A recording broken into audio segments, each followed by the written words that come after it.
The miracle of self-discipline. Mark Twain said that there are 1,000 excuses for failure, but never a good reason. Why are some people more successful than others? Why do some people make more money, live happier lives, and accomplish much more in the same number of years than the great majority? What is the real secret of success? Often I begin a seminar with a little exercise.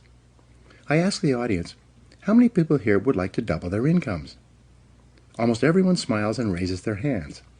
I then ask, how many people here would like to lose weight, get out of debt, achieve financial independence? Again, everyone smiles, some people cheer, and they all raise their hands. Then I say, wonderful. These are great goals that everyone has.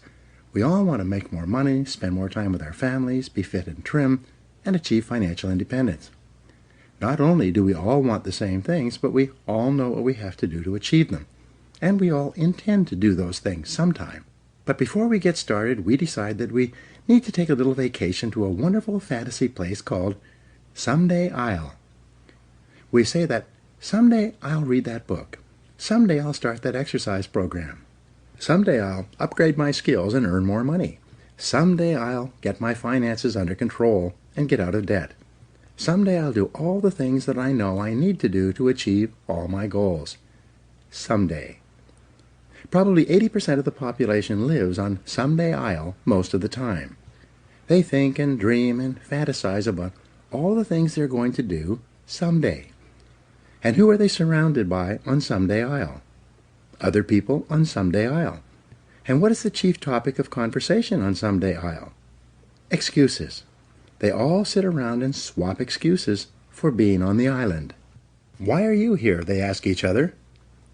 And, not surprisingly, their excuses are largely the same. I didn't have a happy childhood. I didn't get a good education. I don't have any money. My boss is really critical. My marriage is no good. No one appreciates me. Or, the economy is terrible. They have come down with the disease of excusitis, which is invariably fatal to success. They all have good intentions, but as everyone knows, the road to hell is paved with good intentions. The first rule of success is simple. Vote yourself off the island. No more excuses. Do it or don't do it, but don't make excuses. Stop using your incredible brain to think up elaborate rationalizations and justifications for not taking action. Do something. Do anything. Get on with it. Repeat to yourself, if it's to be, it's up to me. Losers make excuses. Winners make progress. Now, how can you tell if your favorite excuse is valid or not? It's simple. Look around and ask, is there anyone else who has my same excuse who is successful anyway? When you ask this question, if you're honest, you'll have to admit that there are thousands and even millions of people who've had it far worse than you, who have gone on to do wonderful things with their lives. And what thousands and millions of other people have done, you can do as well, if you try. It's been said that if people put as much energy into achieving their goals as they spend making up excuses for failure, they would actually surprise themselves. But first, you have to vote yourself off the island. Very few people start off with many advantages. Personally, I did not graduate from high school. I worked at laboring jobs for several years.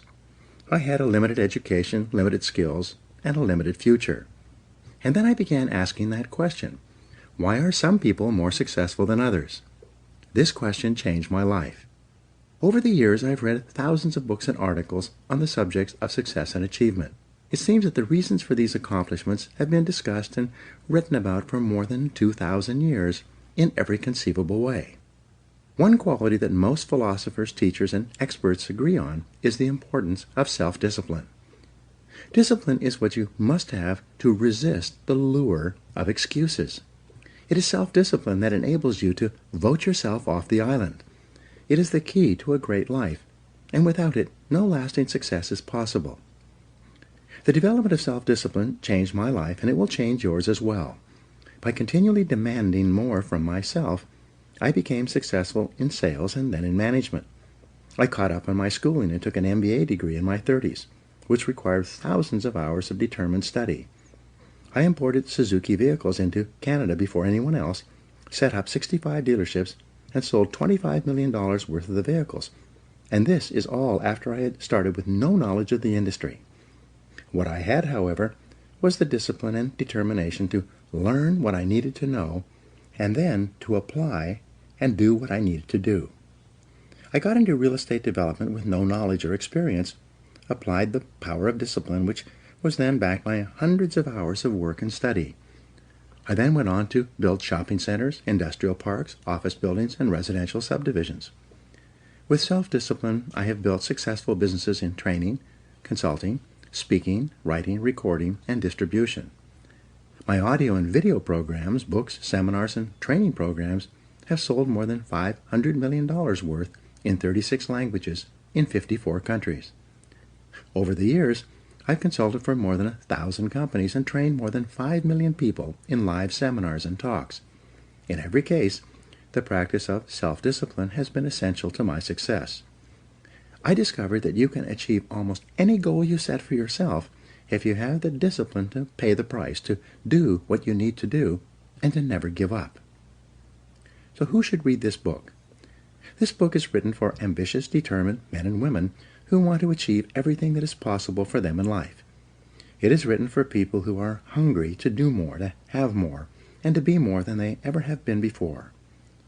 Perhaps the most important insight of all with regard to success is that to achieve greatly, you must become a different person.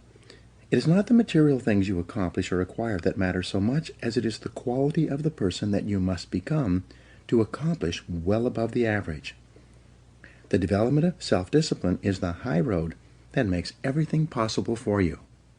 This book will serve as your step-by-step guide to becoming a remarkable person who is capable of making remarkable achievements.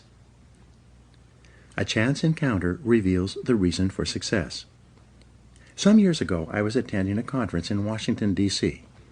During the lunch break, I was eating at a nearby food fair. The area was crowded, so I sat down at the last open table by myself, even though it was a table for 4. A few minutes later, an older gentleman and a younger woman who appeared to be his assistant came along, carrying trays of food and obviously looking for a place to sit. Having lots of room at my table, I immediately arose and invited the older gentleman to join me.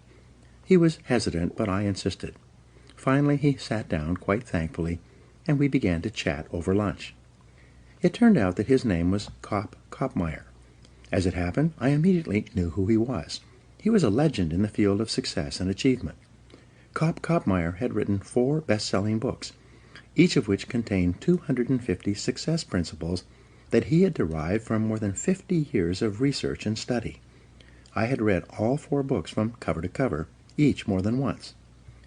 After we had chatted for a while, I asked him the question that many people in this situation would ask. Of all the 1,000 success principles that you have discovered, which do you think is the most important?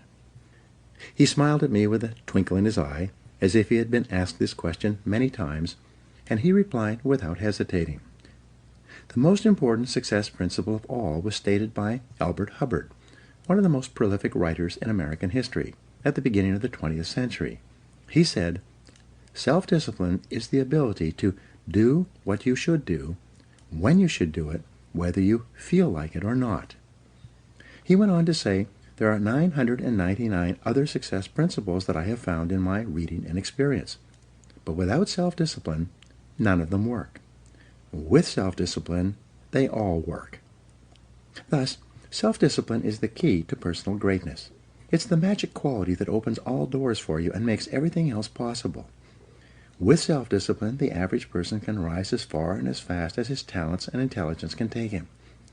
But without self-discipline, a person with every blessing of background, education, and opportunity will seldom rise above mediocrity. Your 2 worst enemies. Just as self-discipline is the key to success, the lack of self-discipline is the major cause of failure, frustration, underachievement, and unhappiness in life. It causes us to make excuses and sell ourselves short. Perhaps the 2 biggest enemies of success, happiness, and personal fulfillment are first, the path of least resistance, and second, the expediency factor.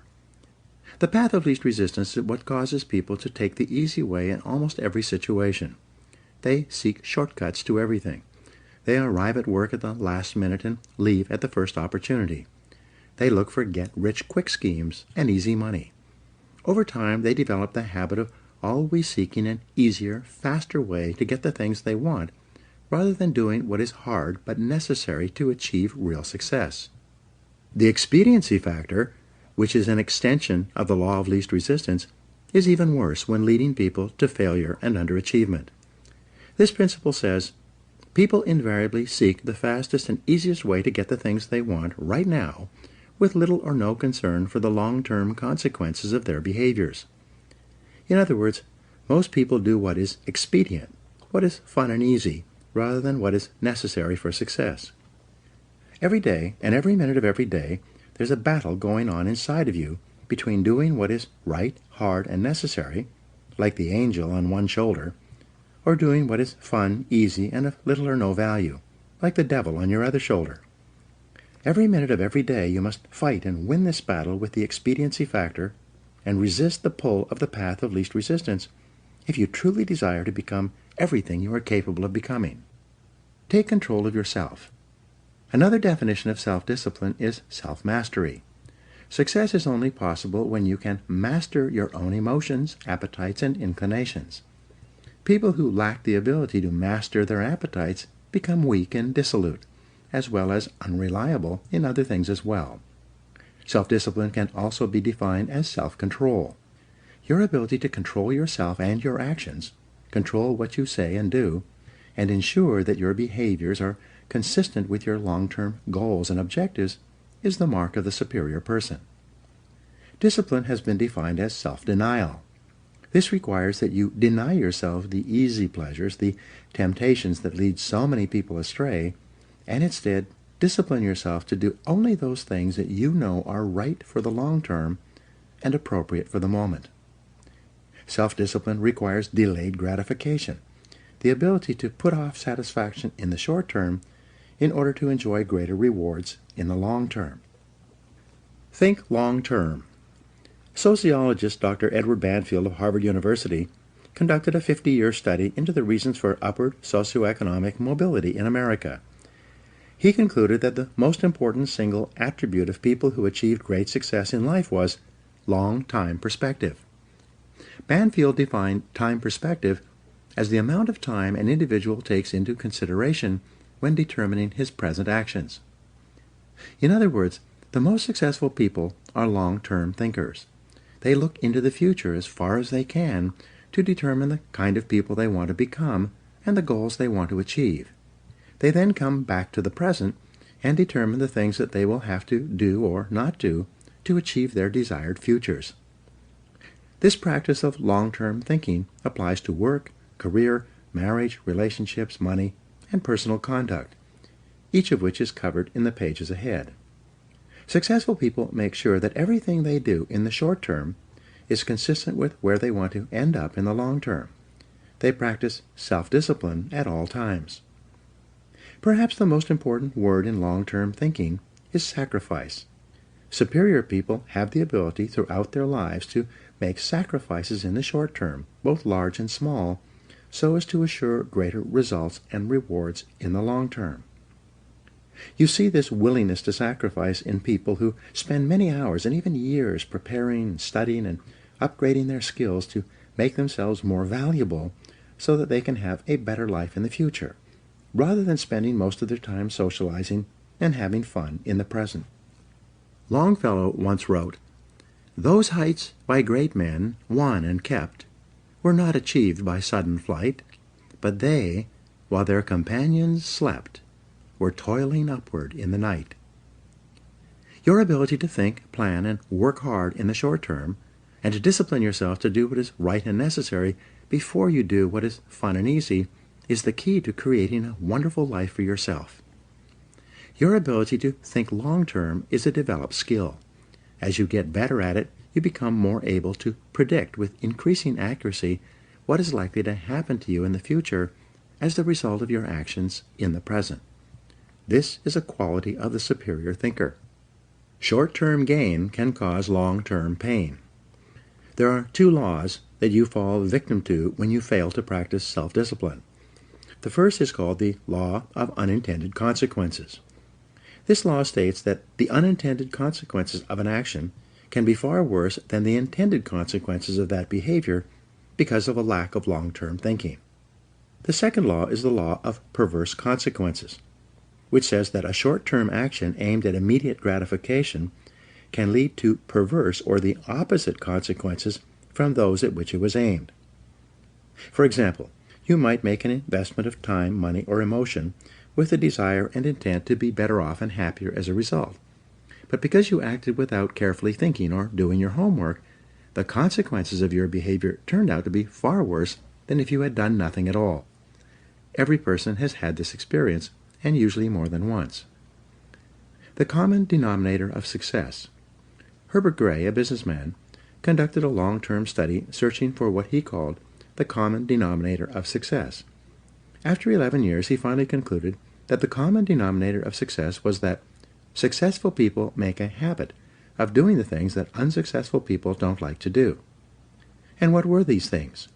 It turned out that the things that successful people don't like to do are the same things that failures don't like to do either.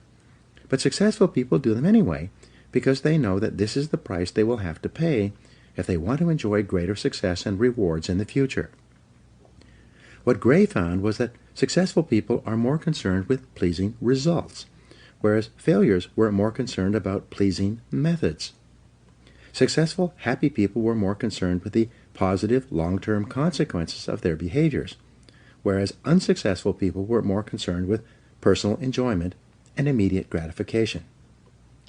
Motivational speaker Dennis Waitley has said that the top people were those who were more concerned with activities that were goal-achieving, whereas average people were more concerned with activities that were tension-relieving. Dinner before dessert.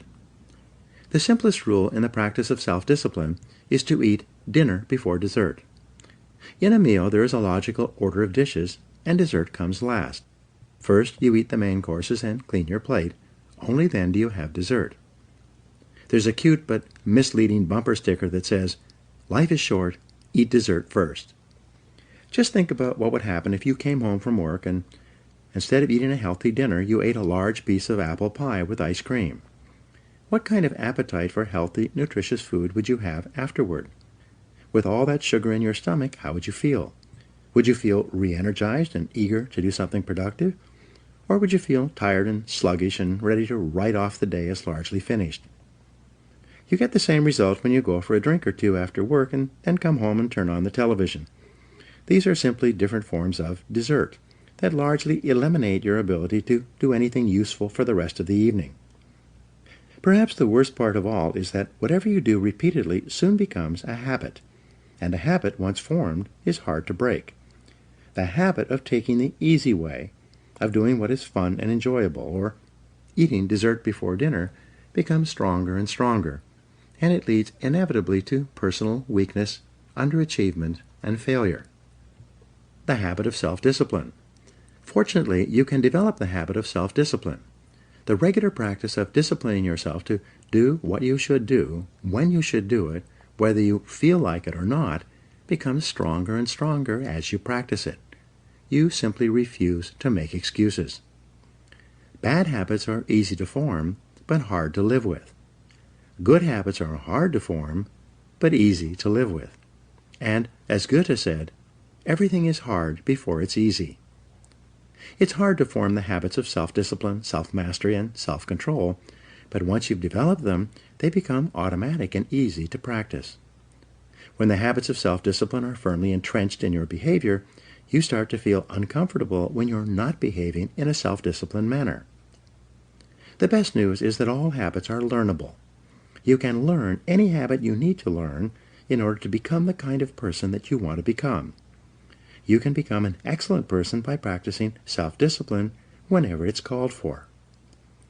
Every practice of self-discipline strengthens every other discipline.